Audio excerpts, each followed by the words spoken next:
Thank you. So I'm Tamas Boczan.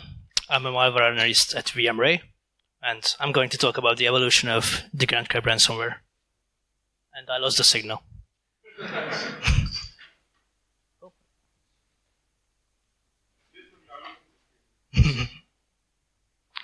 Okay, so first I want to say why it's interesting.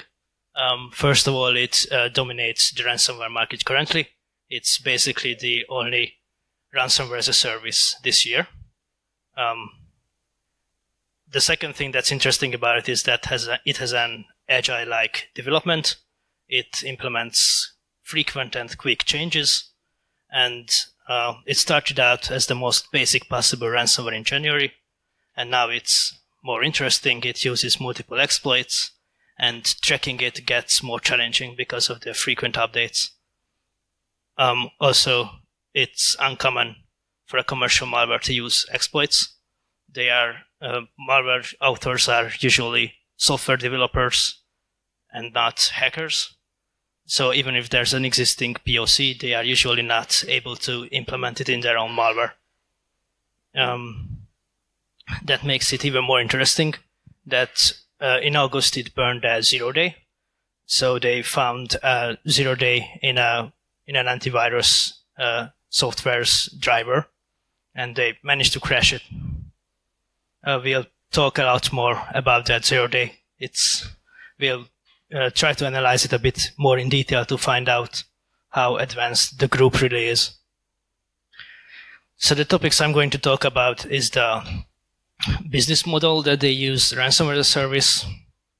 I'm talking about the delivery methods that they use to get the infection to the victim. I'll talk about the packer and the evolution of the payload over the year. And finally, I will analyze the 0-day. So to get you the morning kernel driver exploit analysis. So the business model is ransomware as a service. This is a specific version of the malware as a service, which is usually used to distribute malware these days. The business model separates the developers of the malware and the attackers. The developers create an easy-to-use service where the attackers, their affiliates, just need to use a web UI, and they need to click around to launch attacks. They don't need to be technical at all. All the technical development is on the side of the developer. This has been a really successful and often used business in the past few years, but it's slowly going out of fashion this year, partly because GandCrab took over the whole thing. So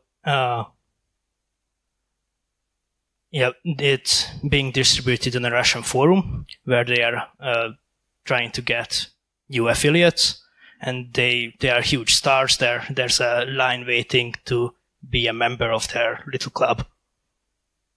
The attacker would get a web panel like this where they need to click around. They have a bunch of information about their victims, like what is their IP, what operating system they use, did they yet start has the encryption yet started, or have they paid yet? There's also a support system where they can get support. The attackers can get support from the developers, or they can provide support to the victims. So if the victim wants to pay but doesn't know how to purchase cryptocurrency, then they help them out. So the next thing to talk about is the delivery method. At this point, the attacker has the malware, but they need some way to get it to the victim machine reliably. These delivery methods are achieved through alliances. The authors of the malware don't create the delivery methods. Those are created by some other developers, and they make some alliances with these other groups. So the most common way to deliver it was via email attachments. They attached various downloaders to it in JavaScript, doc, or sometimes encrypted docs, or sometimes more convoluted ways to download the exe, but usually using attachments. They also used drive-by download via web browser exploits, and more recently they mostly switched to brute forcing RDP, which is now the more trendy way on the underground forums. So simple document downloader would look like this. When the victim opens it, it asks them to enable macros. And when the macros are enabled, it executes this 800-line VB script, which is basically just a string deobfuscator. It like changes the case and appends them to each other, reverses it, and does it in loops for 800 lines, and finally comes up with a PowerShell Oneliner that downloads and executes the malware. So a more tricky way to deliver it is just by encrypting this doc and providing the password inside the email, which is useful if the victim has an email appliance or something that's scanning attachments, because the attachment here will be just an encrypted blob, and the email appliance won't really be able to extract the password and decrypt it before it reaches before the victim opens it. So another common method was browser exploit kits. These are also separate services which have been around for many years, developing different strains of malware. A browser exploit kit contains already known browser exploits on the server, and when a web server makes a request, when a web server gets a request, then the user agent is parsed, and based on the user agent, it decides which exploit to deliver.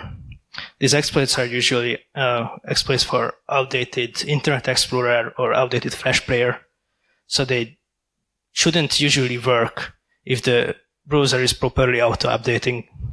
But in some environments, the browser or the Flash player is not auto-updating, so they are still around. These exploit kits are still around, just much, much fewer than a few years ago. And there's even a new one this year. It's called Fallout. So one of these popular exploit kits was Rig.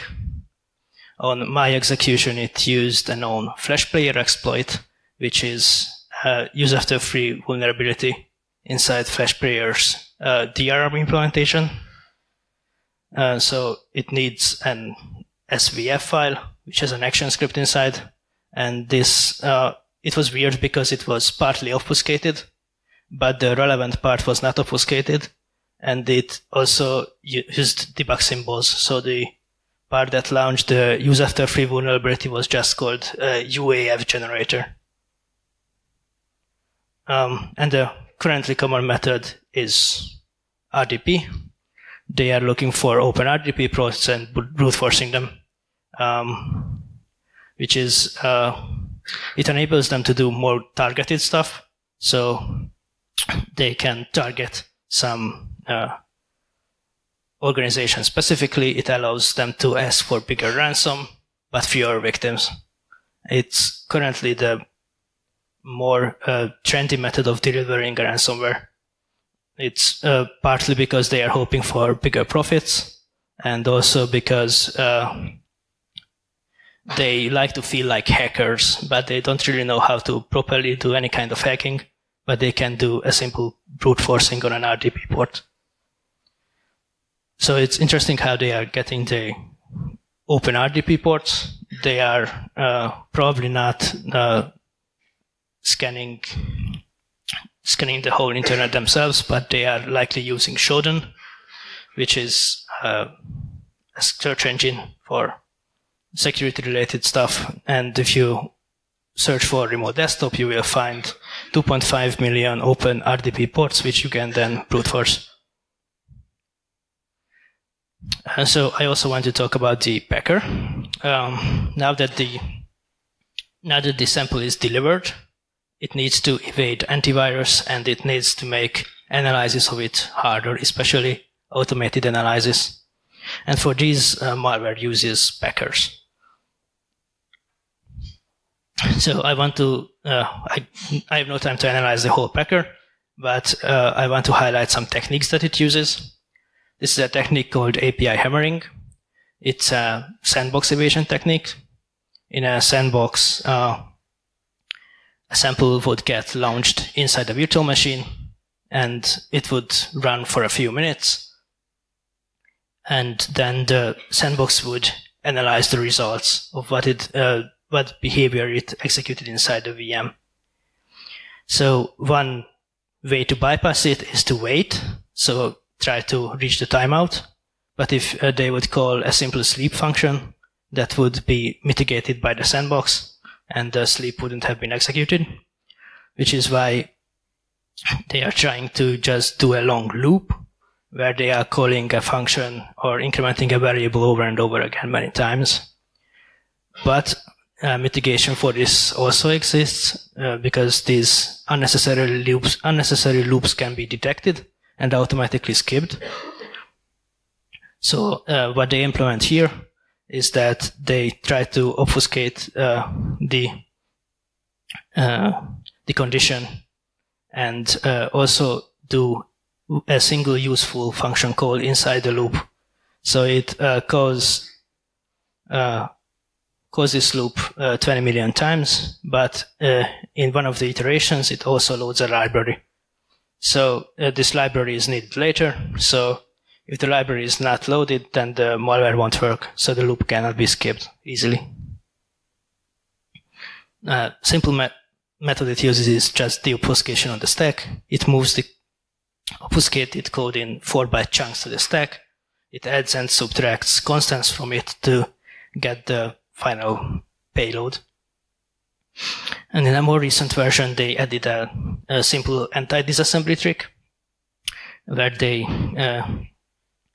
this is a well-known trick that is a method of control flow obfuscation.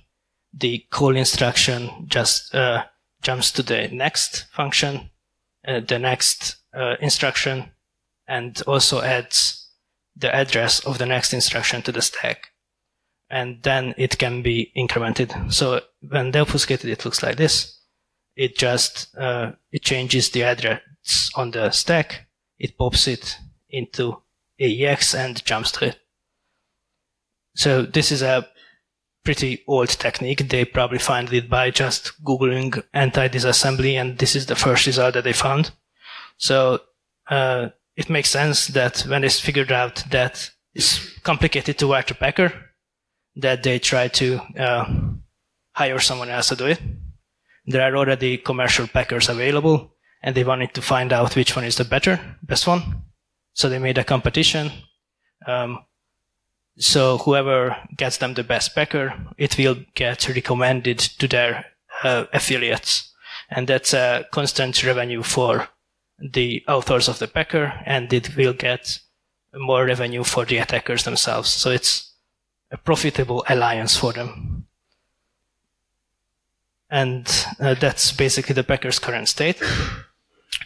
Now that the sample is delivered, it's unpacked, it might have bypassed security products, and now it's time to execute the actual ransomware payload, which evolved a lot since January. I'm going to talk about its evolution now. So its starting point is basically, what it does is basically a constant through all versions with some minor changes. First, it collects data. This is the data that's displayed on the web panel that the attacker uses. It collects the domain, host name, processor name, Windows version, and collects the currently running antivirus softwares, and also the number of drives and the free space on them. It's more interesting that it queries the public IP address from an external service, like what is my IP? This is easily detectable. And it's interesting that it's also carrying, if the keyboard is Russian, it's specifically looking for a Russian keyboard. It queries the keyboard language, compares it to the Russian constant, and stores it as a Boolean. Is it Russian or not? So then it does a check into the command and control server, where it uploads all of this data. And then the server can decide, based on this, if they want to encrypt or not. So if they want to encrypt, they need to send a response. If there's no response, then the encryption won't start in the initial version. This is the drawback of this for the attacker is that if the server goes offline, then the encryption won't happen. So if there is a response from the command and control server, then it kills the processes that it needs to. Like these are processes that would hold an open handle to the files that it wants to encrypt. So if Word holds a handle to a doc file, then it can't encrypt the doc file, so it needs to kill Word. Then it encrypts all of the files based on an extension list, and then finally removes Windows's shadow copies, which could be used to restore some of the data. It's interesting that to remove shadow copies, you need administrator privileges, and most ransomware just doesn't try to escalate privileges. It tries to remove the shadow copies, even if it doesn't work, then it doesn't work. It doesn't care. So after all of this, it puts a ransom note, which has an onion link and instructions to how to download Tor. So when the user downloaded Tor, they can browse to the page where they can pay the ransom, and they needed to pay it in Dash. Yeah. So I want to talk about the specifics of the first version. It was released in January. It used AES to encrypt.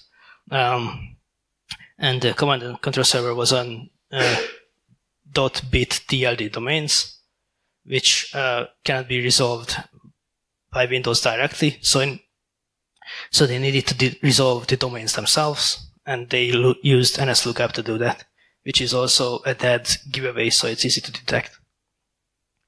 And for the first version, they could pay with Dash only. A development in February, and the end of February, was that Europol released a decryptor for it, which the victims could use to get their files back. A week later, the authors of the ransomware admitted that their infrastructure was hacked, so that's likely the source of the decryptor. And they added a new version for which the decryptor didn't work. They also changed the extensions of the encrypted files to make it more difficult to track, and they started looking for kernel mode AV components.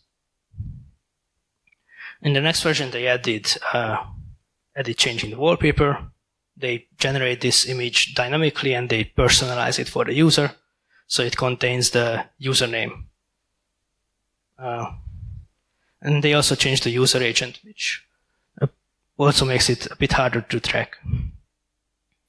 In the next version, there was a bigger rewrite. They changed the encryption algorithm from AES to SASA. It's likely because they wanted faster encryption of many files.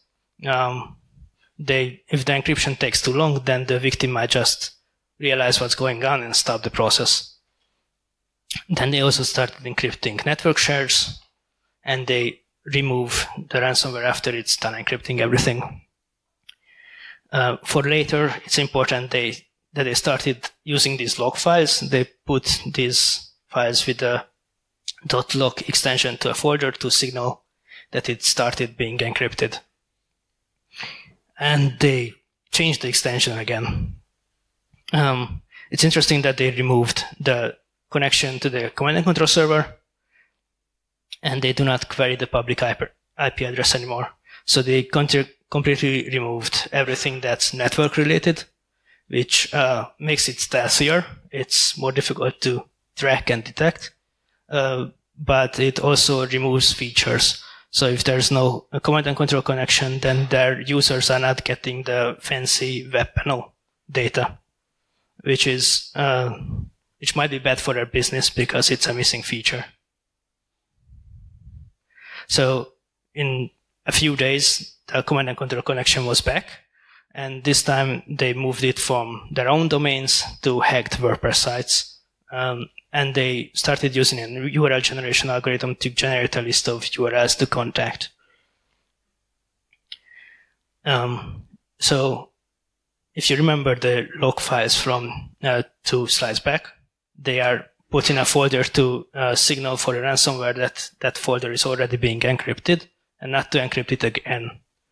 This allowed an antivirus company to create a vaccine for it. They put a log file in one of the directories, and the ransomware will not look in subdirectories then and won't encrypt anything. So this was pretty short-lived. For 4 days after, there was a new version that defeated the vaccine.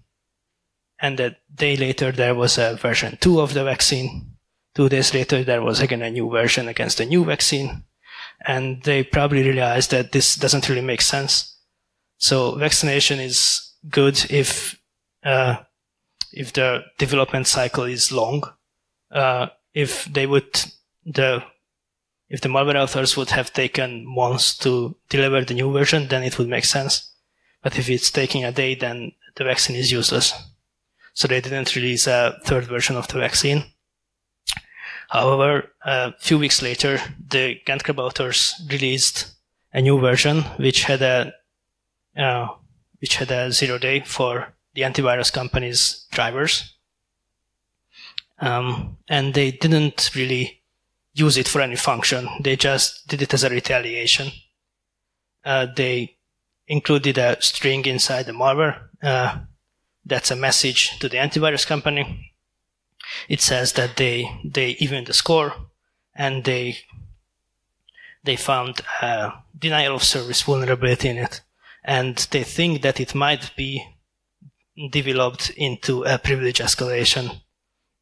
It's interesting that they also added a link, which is a link to the POC itself. So it's a link to the source code of the exploit. So they did this more as a full disclosure, not really as an exploitation, really. We'll talk about this later towards the end. So the newer version is version 5. They added some privilege escalation exploits, which allows them to remove shadow copies and encrypt files that they wouldn't have been able otherwise. These are known exploits. One of them is from a full disclosure. Somebody released a privilege escalation Windows exploit on Twitter as a full disclosure, and a few weeks later they implemented it in the ransomware, which is basically what happens if you're doing full disclosure. And they also fully randomized the extension this time. Another interesting development is that there was a decryptor again released by Bitdefender, which decrypts the victim's files. It's based on a cryptographic error that's made by the ransomware authors. So, but 12 hours later, there was a new version which fixed the vulnerability. So in its current state, there is no decryptor for the ransomware. The file extension is randomized, and the command and control server connection is less obvious. And it also has some chance for privilege escalation. So that's basically the current state of the malware. now I can talk about the 0-day that it used.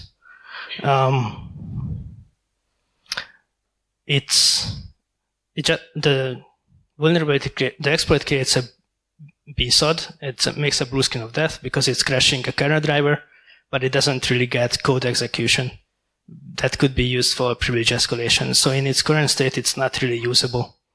And also the exploit works on its own, but they put it inside the ransomware, and the ransomware is detected by the antivirus.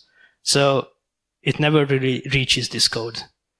And it's interesting to see why they did it, because a 0-day costs a lot of money. So it's very unusual to burn a 0-day. And even when they burn it, it has a purpose. So they don't just burn money for no reason. And the ransomware authors before the release contacted a news site and told them that they did this as a retaliation, and they were expecting it to be a huge reputation problem for the antivirus vendor. They basically really overestimated the impact of the exploit that they found. They thought that this would bring down the company or something. In reality, it didn't really make the news. It's not really that relevant because it was fixed really quickly. So really, it, I think, increased the reputation of the antivirus vendor because it shows that they know how to handle a vulnerability. So I should show how it happens. I don't know if I have that file here. Okay.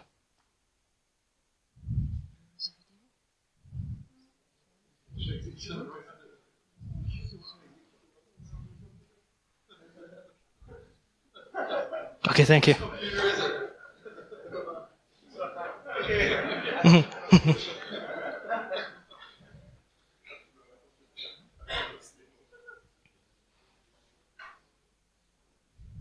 Okay, I successfully launched the video. So first I want to start from the POC that was released, that was linked inside the malware. So it contains a bunch of Russian folders, but the part that we care about is the POC.cpp, which has a preamble where they they claim that they are the author of the exploit and the target of the exploit. There's a run POC function, which is important to us. It just does 3 things really. It acquires a handle to the driver, then it sends it to device IO control functions. If you're in user mode, that's how you can communicate with the kernel mode driver, by sending it a device IO control function with a specific control code. And the control code defines what function will run inside the driver. So these control codes, one of them they called IOCTL set address, and the other one is IOCTL trigger. So we see that the control code in hexadecimal format starts with an 8. That means that these are custom defined control codes by the driver and not Windows's predefined ones. So to understand them, we need to reverse engineer the driver. But first I want to try if the POC actually works. This is the antivirus, and when I launch the POC, it should crash, and it crashed. It's not visible yet, it's just that everything is irresponsive. Windows will make a memory dump and reboot it. Okay, so the reboot happens. The exploit worked. I'll try to save us some time. Okay. So after the reboot, Windows generated a memory dump. So we can open that memory dump with WinDBG, and it will hopefully give us some useful stuff that will get us started. Okay, so it's I got lost in the video, but it gives us a stack. So on the stack we can see that it's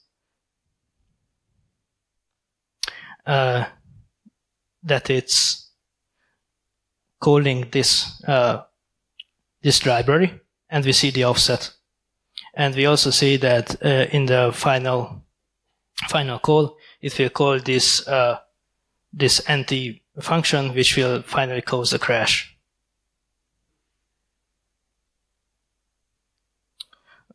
Okay, so now we know which file and which offset is causing the crash. We can open it in IDA and look at what happens there.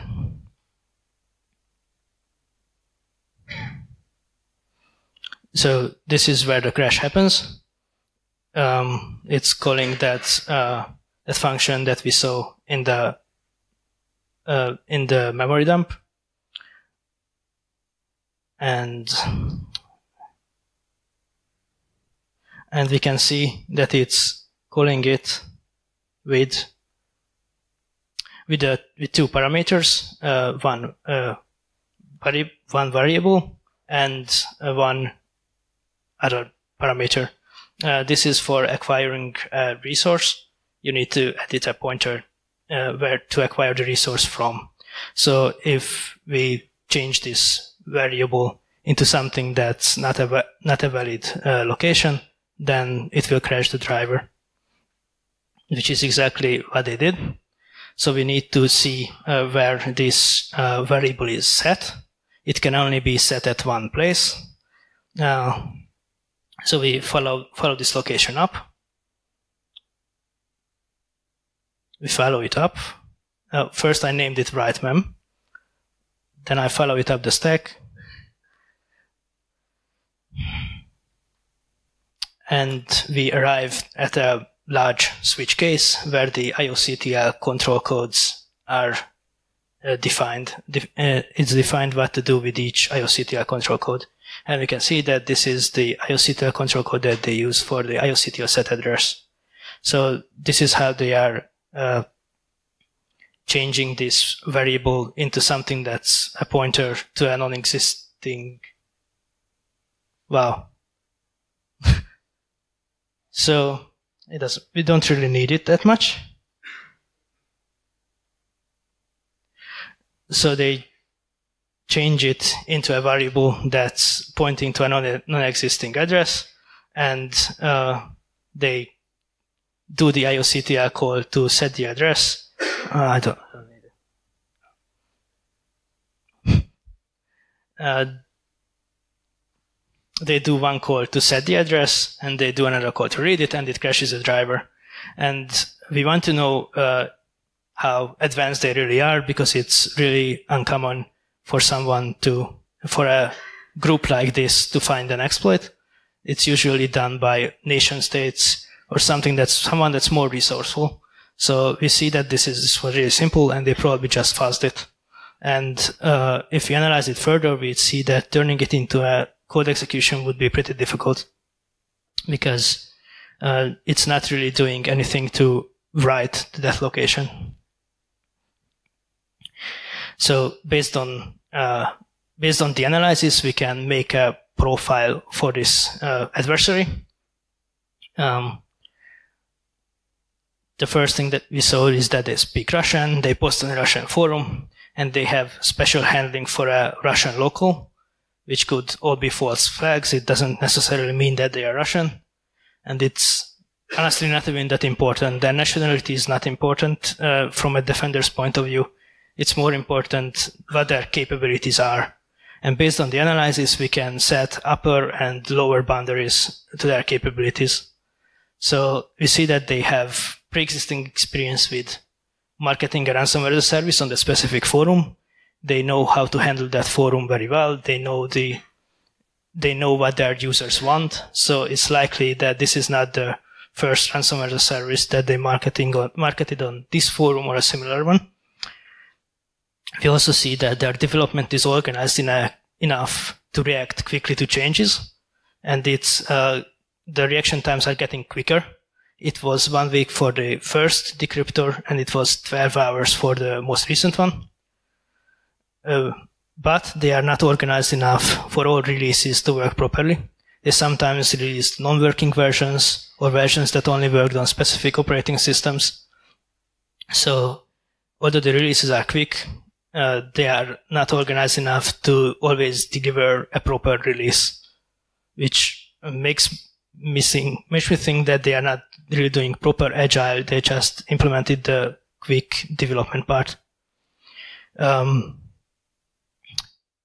We also saw that they are capable of implementing exploits based on POCs. We saw this with the privilege escalation exploits.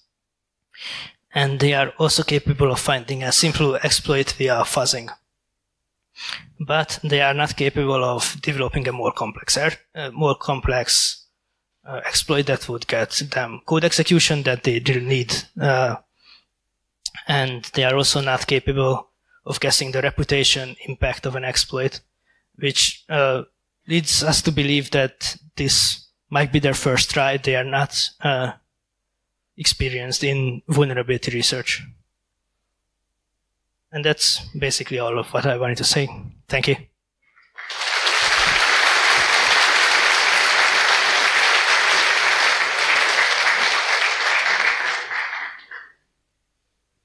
Thank you very much for this very comprehensive study. We have time for a few questions.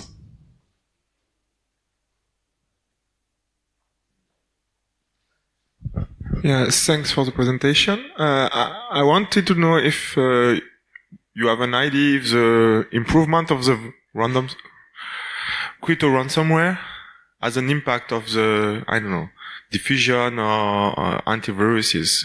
Why people want to do several versions? I didn't really understand it, sorry. So why people who are designing ransomware want to do several different versions? What is the impact of the first V1 on the antiviruses, on the second one, and so on? Okay, so what impact it has that they are releasing quickly? Yeah.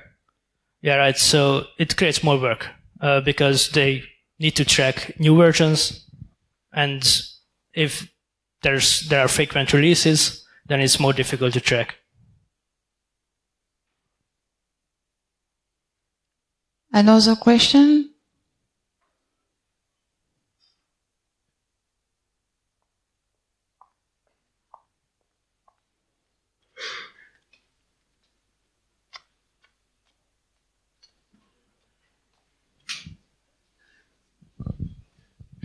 Yeah, I'd like to know what kind of file size are we dealing with here? Are there size requirements for the files to be very small, or is it several megs? For the malware itself or the encrypted files? For the email attachment, for example. The email attachment is small because it's just a dropper. So it's pretty small. And then the whole virus to download for the downloader? So the downloaded malware itself is like a few megabytes. Okay. Less than a, probably. Thank you. Someone else? I have a question for you. Why did you choose this family? Is it representative of a new trend of ransomware? It's not new in a sense that ransomware has been around forever, but it's new in a sense of that it's developing more quickly than usual, and it's using exploits like it's not usual.